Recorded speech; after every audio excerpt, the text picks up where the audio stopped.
किसानों के संदर्भ में जो 3 कृषि कानून बनाए गए हैं, ये किसानों के हित में नहीं है।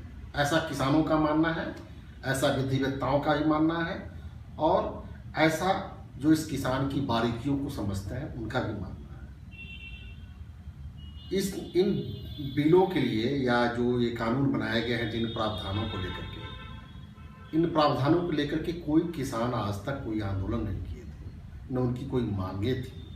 फिर भी ये किसान के ऊपर में एक तरह से भारत सरकार के द्वारा थोपा गया हुआ कानून है। फिर भी ये बार बार ये कहना कि ये किसानों के पक्ष में लाया गया कानून है, तो ये कैसे मान लिया जाए?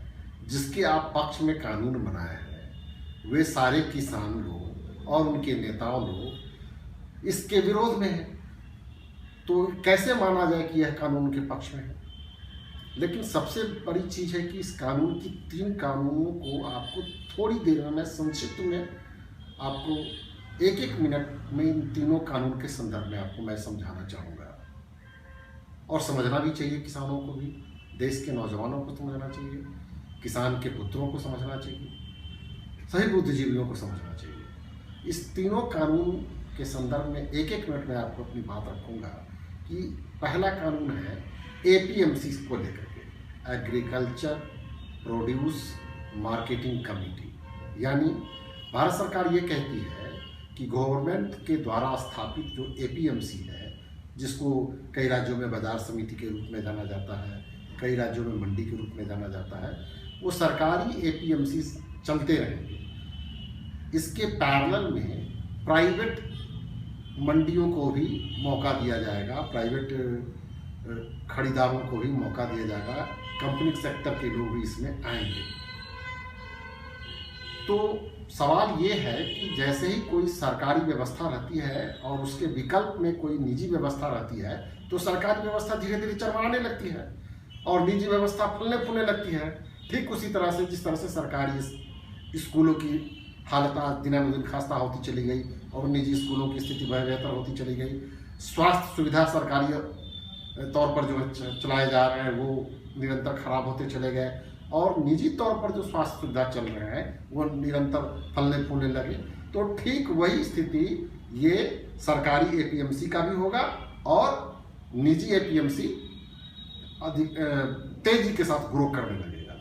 तो जब तेजी से ग्रो करने लगेगा तो वो कुछ दिन तो वो प्राइस ठीक ठाक रखेंगे, बाद में उनकी मनमानी चलने लगेगी और किसान को उनका उचित दाम नहीं मिल पाएगा, क्योंकि एमएसपी के संदर्भ में भी ठोस कानून अभी तक भारत सरकार नहीं ला पाई है, जिसका जिक्र हम दूसरे कानून में करते हैं। अब एमएसपी के संदर्भ में क्या है, उन्होंने कहा कि हम एमएसपी तो रखेंगे लेकिन हम किसी को ये बाध्य नहीं करेंगे कि आप एमएसपी पर ही खरीदिए। तो फिर उस कानून का क्या मतलब हो? सरकार को जो खरीदना होगा वो एमएसपी के रेट पर खरीदेगी। ठीक है, सरकार तो एमएसपी के रेट पर खरीद लेगी, लेकिन प्राइवेट जो कंपनी आएंगी खरीदारी करने के लिए वो तो उनको अपनी सुविधा से लेंगे। हो सकता है कि कुछ को एमएसपी से ज़्यादा पर भी ले, लेकिन अधिकांश मामलों में वो एमएसपी से कम पर ही खरीदारी करेंगे एग्रीकल्चर प्रोडक्ट्स का।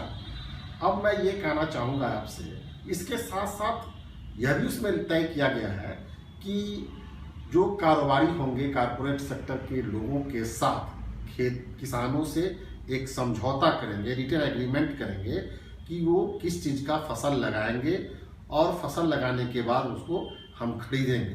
तो फसल लगाने से पहले उनको वो पूंजी भी मुहैया कराएंगे और फसल के तैयार होने के बाद उसकी खरीदारी करेंगे। तो इसमें एक जो सबसे ज़्यादा शंका किसानों को ये लग रहा है कि जो हम लोग को पूंजी देंगे और अगर हम लोग की पूंजी के मुताबिक उपज नहीं हो सका, क्योंकि आप भली भांति जानते हैं कि भारतीय कृषि व्यवस्था पूरी तरह से मानसून पर आधारित है, तो अगर ठीक से उपज नहीं हो सका तो किसानों के ऊपर में कारपोरेट सेक्टर के द्वारा जो लगाई गई पूंजी है वो उनके ऊपर में धीरे धीरे बेतहाशा कर्ज के रूप में ब्याज दर के बढ़ने के साथ साथ लगता चला जाएगा और वो नहीं चुका पाएंगे। ऐसी स्थिति में किसानों को आशंका है कि हमारी खेत गिरवी रख जाएगी और हमारे खेत धीरे धीरे हमारे नियंत्रण से बाहर चले जाएंगे, हमारा कब्जा खत्म हो जाएगा। ये बातें हैं, इसको भी सरकार ठीक से स्पष्ट नहीं कर पा रही है। तीसरा जो कानून है वो है भंडारण को लेकर के। अभी तक जो भंडारण का नियम था कि सरकार 7 एसेंशियल कमोडिटी एक्ट लाए हुए, जिसको 7 इसी के नाम से जानते हैं। अब इसमें है कि भंडारण की निजी तौर पर भंडारण करने की छूट नहीं है। अब ये बोल रहे हैं नई व्यवस्था के तहत, नए कानून के तहत, कि कोई भी व्यक्ति भंडारण कर सकता है। अब जैसे ही भंडारण करने की छूट दे दी जाएगी तो किसानों के द्वारा उत्पादित अनाजों का ये आवश्यकता से अधिक समय तक भंडारण कर लेंगे, सस्ते दाम पर खरीदेंगे। जब किसानों को ज़रूरत होगी तो उसको आप बाज़ार में नहीं भेज पाएंगे और बाज़ार में उसका दाम अधिक बढ़ने लगेगा, जैसा कि पहले भी प्याज, आलू वगैरह इस सब के संदर्भ में होता रहा है।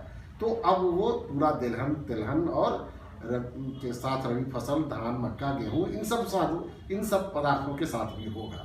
तो भंडारण की भी जो निजी व्यवस्था हो रही है, इससे भी किसानों को और आम आदमी को परेशानी होने वाली है। मूल रूप से यही तीनों कानून को हम लोग सारांश तौर पर समझते हैं। अब किसानों को भारत सरकार ठीक से समझा पाने में नाकामयाब है, चूंकि उनका दामन जो है पूरी तरह से दागदार है।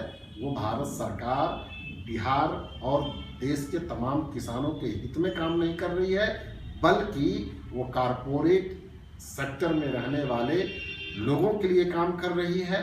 ऐसा लोगों का एहसास है और उनके नेचर से ऐसा लगता है। सरकार को हमेशा संविधान के अनुरूप काम करना चाहिए। संविधान में सरकार का स्वरूप लोक कल्याणकारी होना चाहिए, लेकिन ये लोक कल्याणकारी स्वरूप नहीं अपना रहे हैं। भारत की सरकार बिल्कुल तानाशाही रवैया अपना रही है और वो कारपोरेट सेक्टर के लिए काम कर रही है। यही वजह है कि सरकार और किसानों के बीच में तकरार है और ये तब तक जारी रहेगा जब तक उनके कन्फ्यूजन्स दूर नहीं होते हैं। और किसानों की सीधी मांग है कि हम इन तीनों कानूनों को जब तक रद्द नहीं किया जाता है तब तक हम अपना आंदोलन वापस नहीं लेंगे। आने वाले दिनों में हमारी पार्टी भी, हमारे नेता राजेश रंजन पप्पू जी और हमारी पार्टी जन अधिकार पार्टी, हम लोग सब लोग किसानों के हित में जो भी आंदोलन का रुख अख्तियार होगा उसमें हम पूरी तरह से किसान आंदोलन के नेताओं के साथ हैं। और कल हमारी पार्टी की ओर से संयुक्त किसान संघर्ष मोर्चा के आह्वान पर सवेरे इस आंदोलन में शहीद हुए तमाम किसान नेताओं और पुलवामा में शहीद हुए तमाम सैनिकों के स्मरण में कैंडल मार्च करेंगे। शाम में पूरे बिहार के सभी जिला मुख्यालयों पर होगा और 18 तारीख को किसान आंदोलन के समर्थन में हम लोग रेल का चक्का जाम करेंगे।